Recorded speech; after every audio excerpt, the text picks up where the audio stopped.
एक बार की बात है। बौद्ध धर्म को मानने वाले एक गांव में एक बहुत गरीब युवक रहता था। उस गांव से कई किलोमीटर दूर बहुत सुंदर पहाड़ थे, जिनके ऊपर सर्दियों में बर्फ भी गिरती थी। उन पहाड़ों में से एक पहाड़ पर एक बहुत सुंदर बौद्ध मंदिर भी था, जिसकी काफ़ी मान्यता थी और बहुत से श्रद्धालु वहां पर जाते थे। उस युवक की भी बचपन से यह दिली इच्छा थी कि वह भी उस पहाड़ की चोटी पर बने हुए बौद्ध मंदिर के दर्शन करे। लेकिन पहाड़ पर बना वह सुंदर बौद्ध मंदिर गांव से इतनी दूर था कि यदि कोई सुबह होते ही गांव से चले तो भी उसको एक रात रास्ते में चलते हुए गुजारनी पड़ती थी। और वह रास्ता एक बहुत घने जंगल के बीच से होते हुए जाता था। और रात में घने जंगल को पार करने वाले व्यक्ति के पास एक लालटेन का होना बहुत आवश्यक था। लेकिन वह युवक बहुत गरीब था और उसके पास लालटेन खरीदने के पैसे नहीं थे। यही कारण था कि वह युवक काफ़ी समय से लालटेन खरीदने के पैसे जोड़ता रहा। और एक दिन जब उसके पास लालटेन खरीदने के पैसे इकट्ठे हो गए तो उसने एक लालटेन खरीदी। उस दिन उसकी खुशी का ठिकाना न रहा और अगली सुबह ही वह मंदिर की तरफ चल दिया। वह ऊबड़ खाबड़ रास्तों की पगडंडियों पर पूरे दिन चलता रहा।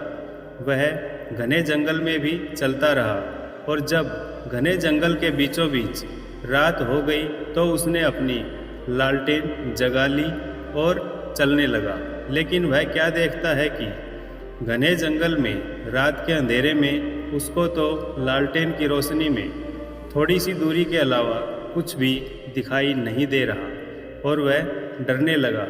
वह इतना डर गया कि उसने चलना बंद करके और एक जगह खड़े होकर वह सोचने लगा कि तुझे तो थोड़ी सी दूरी के अलावा कुछ भी दिखाई नहीं दे रहा और मंदिर तो अभी बहुत दूर है।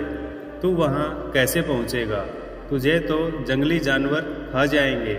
और वह बहुत डर गया और वह एक जगह खड़ा होकर सोचने लगा कि बचपन का सपना पूरा करूं या वापस लौट जाऊं। इसी कशमकश में उसको आगे से आती हुई एक रोशनी दिखाई दी। जब वह रोशनी उसके नज़दीक आ गई तो उसने देखा कि वह एक बौद्ध भिक्षु है और उनके पास एक बहुत ही छोटी लालटेन है। उसने बौद्ध भिक्षु को प्रणाम किया। बौद्ध भिक्षु ने उससे उसका हालचाल पूछा और पूछने लगा कि आप कहाँ जा रहे हो। तब उसने अपना सारा वृत्तांत सुनाया और कहा कि मेरी लालटेन से तो केवल 10 कदम की दूरी तक ही मैं देख सकता हूँ और इतनी कम रोशनी से मैं इतने घने जंगल को रात के अंधेरे में कैसे पार करूँ। अतः मैंने वापस जाने का फैसला कर लिया है। इस पर बौद्ध भिक्षु ने उसकी हिम्मत बंधाते हुए कहा कि आपकी लालटेन तो मेरी लालटेन से भी बड़ी है और आपकी लालटेन से तो 10 कदम दूरी तक दिखाई देता है, जबकि मेरी लालटेन से तो 5 कदम की दूरी तक ही आगे दिखाई देता है।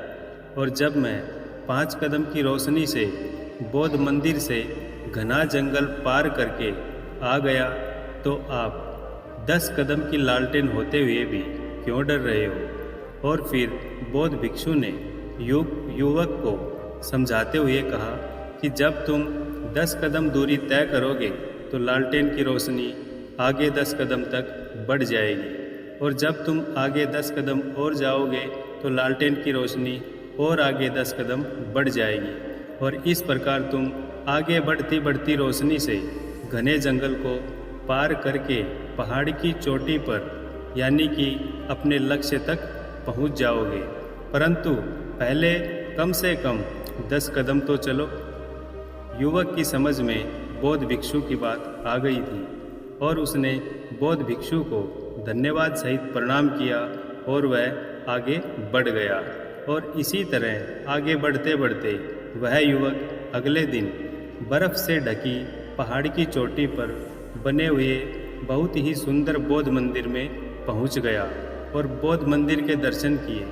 अपने बचपन की दिली इच्छा और सपना पूरा करके वह बहुत खुश था।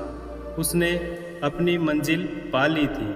ऐसे ही जो भी अपने सपने को पूरा करने के लिए, मंजिल तक पहुंचने के लिए बीच में आने वाली बाधाओं को सोचकर डरते हैं, उन्हें उन बाधाओं को उस बौद्ध भिक्षु के द्वारा उस युवक को दी हुई शिक्षा को ग्रहण करते हुए अपना स्टार्टअप कर देना चाहिए। क्योंकि जब आप स्टार्ट करोगे तो बाधाओं के साथ साथ सॉल्यूशन भी निकलता चला जाएगा और आप भी एक दिन उस युवक की तरह अपनी मंजिल को प्राप्त कर लोगे और वह दिन आपकी ज़िंदगी का सबसे इम्पोर्टेंट दिन होगा। कोई भी व्यक्ति बैठे बैठे सोचते सोचते मंजिल तक नहीं पहुंच सकता। मंजिल तक पहुंचने के लिए चलना तो पड़ेगा। ऐसे ही और अच्छी वीडियोस के लिए please like, share and subscribe my channel. Thanks.